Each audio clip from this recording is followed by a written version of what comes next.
একটা ছেঁড়া কাগজ টুকরো পড়ে রাস্তার উপর। কিছু একটা লেখা আছে দেখছি তার উপর। কাগজখানি কুড়িয়ে নিয়ে পকেটে ভরে নিলাম। বাড়ির পথেই রওনা দিতে আবার হাঁটা দিলাম।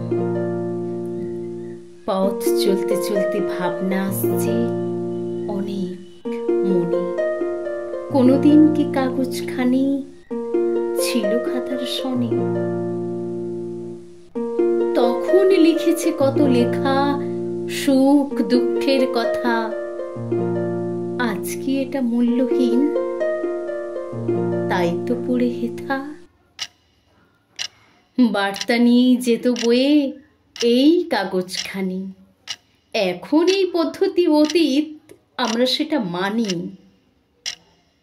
কোনো বইয়ের পাতা যদি হয় কাগজখানি, অনেক শিক্ষাই পেয়েছি মোরা পড়ে ওই বইখানি। কেনই বা এটা রাস্তায় পড়ে? প্রয়োজন আর নাই, নাকি প্রয়োজন মিটেছে বলে ছুঁড়ে ফেলেছে তাই?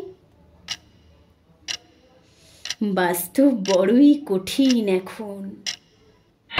প্রয়োজনের কাছে থাকে, অপ্রয়োজনীয় মনে করলেই এইভাবে ছুঁড়ে থাকে।